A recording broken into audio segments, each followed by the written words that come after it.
Hello बच्चों, कैसे हैं आप लोग। स्वागत है आप सभी लोगों का आज की नई क्लास में। आज हम लोग कक्षा 9 की गणित में पहला अभ्यास जो है हमारा संख्या पद्धति, उसके बारे में चर्चा करेंगे।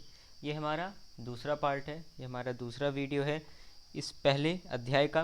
पहले पहले वीडियो में हम लोगों ने परिमेय संख्याओं के बारे में अध्ययन किया था और अब हम लोग अपरिमेय संख्याओं का अध्ययन करेंगे। तो परिमेय संख्या क्या होती हैं? वे संख्या जिन्हें पी अपॉन क्यू के रूप में लिखा जा सकता है। वे संख्याएं लिख सकते हैं, वो हमारी क्या हो जाती हैं? परिमेय संख्याएं हो जाती हैं।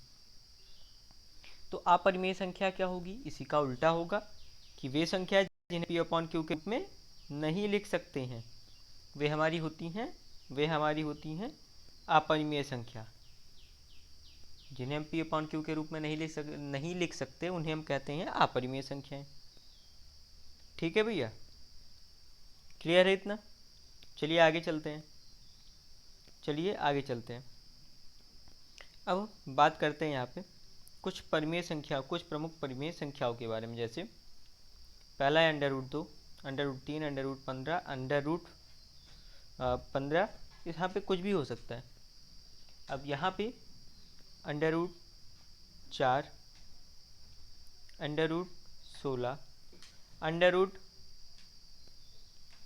4, 16 और 9, ये सारी हमारी परिमेय संख्याएं हैं। यह हमारी अपरिमेय संख्या नहीं होगी। क्यों नहीं होंगी?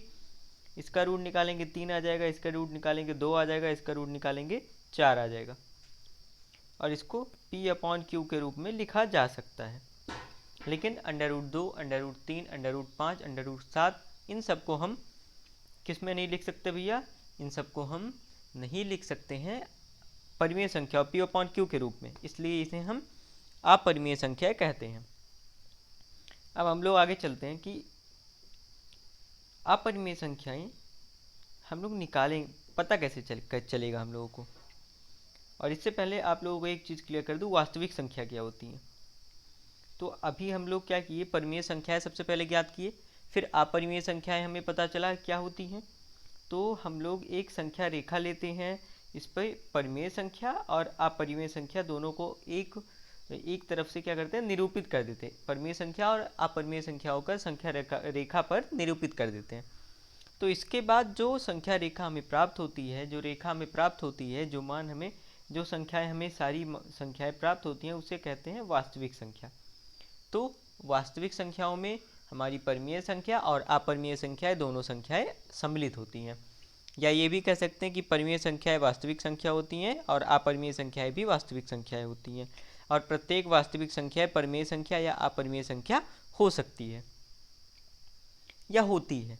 ठीक, अब आगे चलते हैं। अगर आपको कोई भी दिक्कत हो तो आप लोग कमेंट कीजिए, क्योंकि हमारे ऐसे तो मुझे पता नहीं चलेगा कि आपको प्रॉब्लम्स क्या हो रही हैं।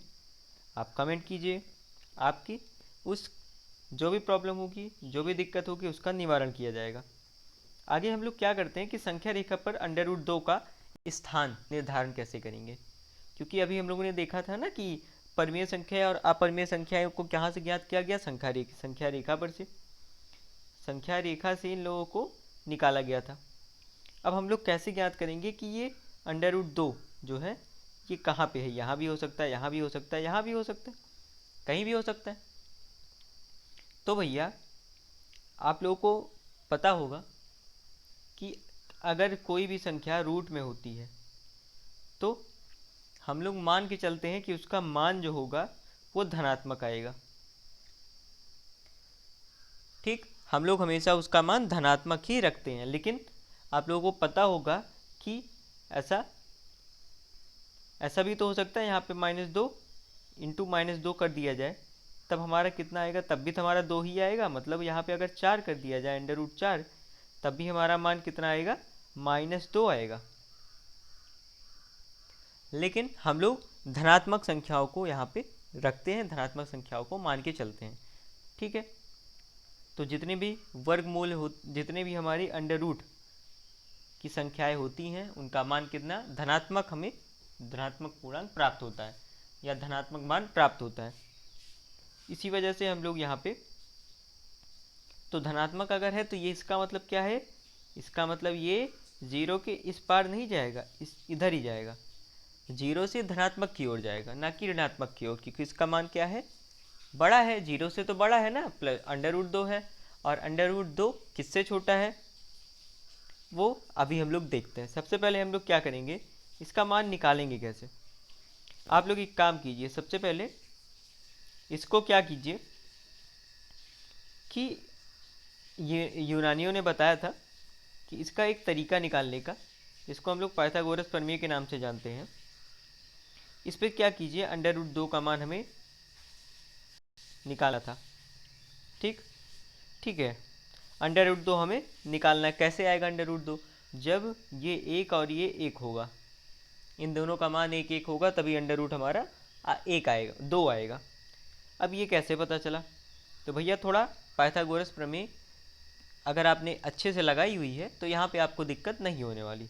तो अब हम लोग क्या करते हैं, अब हम लोग क्या करेंगे, OB इसको मान लेते हैं, या इसको मान लेते हैं A B, इधर भी A, इसको कंप्लीट करो C, और ये हमारा D, ठीक है। तो dB का मान कितना हो जाएगा, dB बराबर, हम लोग एक सूत्र जानते हैं कि कर्ण का स्क्वायर बराबर लंब का स्क्वायर धन आधार का स्क्वायर। तो कर्ण का स्क्वायर भैया कितना है, 1 है, 1 का स्क्वायर हो जाएगा, ये हमारा कर्ण है, ये हमारा कर्ण है, और ये हमारा माफ़ करना, ये हमारा कर्ण है, ये हमारा लंब है, और ये हमारा आधार है। तो कर्ण का स्क्वायर मतलब 1 का स्क्वायर धन 1 का स्क्वायर, ठीक है। अब ये क्या हो जाएगा, मैं अगले पेज पे चल रहा हूँ, इसको मैं रफ कर रहा हूँ। अब ये क्या हो जाएगा भैया, हम लोग यहाँ पे लिखे थे कि dB बराबर, हम लोगों ने क्या लिखा था, √2 1 का स्क्वायर धन 1 का स्क्वायर, ठीक है। तो 1 1 का स्क्वायर यहाँ पे क्या हो जाएगा भैया, यहाँ पे 1 1 मिलके क्या हो जाएंगे, 1 1 का स्क्वायर क्या हो जाएगा, यहाँ पे 2 हो जाएगा। तो dB का मान हमारा कितना आ जाएगा भैया, 1 का स्क्वायर मतलब 1, 1 का स्क्वायर मतलब 1, और ये बराबर √2 आ गया हमारा हमें मान प्राप्त हुआ, ये हमें हमारा मान प्राप्त हो गया। अब इसे हम लोग संख्या रेखा पर हम लोग को क्या करना है, निरूपित करना है। अब कैसे निरूपित करेंगे, तो भैया सबसे पहले क्या कीजिए कि जो आपने आकृति बनाई थी उसको बना लीजिए। तो सबसे पहले संख्या रेखा लीजिए। अब संख्या रेखा पर क्या करना है हमें, ये 0 से धनात्मक की ओर है, तो इधर हम लोग को क्या करेंगे, यहाँ पे इसका चित्र बना लेंगे, जो हम लोगों ने पाइथागोरस प्रमेय बनाई थी, ये हमारा बन गया, ठीक है। आप इसको ऐसे लिख भी सकते हैं जैसे चित्रानुसार दर्शाया गया है। हम लोग इसको ऐसे लिखने के बाद क्या करेंगे, अब यहाँ से हम लोग जो हमारा dB था, B के सिरे से एक चाप लगाएंगे, ठीक, B के सिरे से एक चाप लगाएंगे, और ये चाप जहाँ पे लगेगी वो उसको हम बिंदु P से प्रदर्शित करेंगे, और यही बिंदु P हमारा क्या होगा, यही होगा √2 का स्थान। तो √2 हमारा कहाँ पे है, 0 और 2 के बीच में, क्योंकि ये 2 से छोटा है और 0 से बड़ा, ठीक। इतना क्लियर है भैया। चलते हैं अगले सवाल पे। तो ये सवाल जो है ये आप लोगों को लगाना है, और अगले वीडियो में आपको ये भी पता चल जाएगा ये कैसे लगा है, कैसे इसका निकला मान।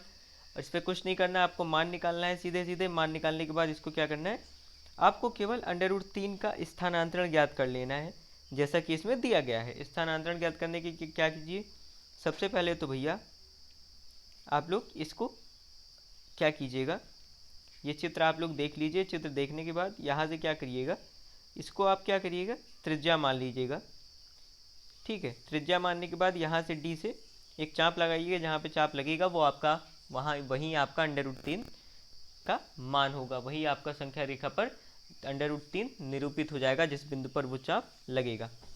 तो मिलते हैं बच्चों अगले वीडियो में, तब तक के लिए जय हिंद।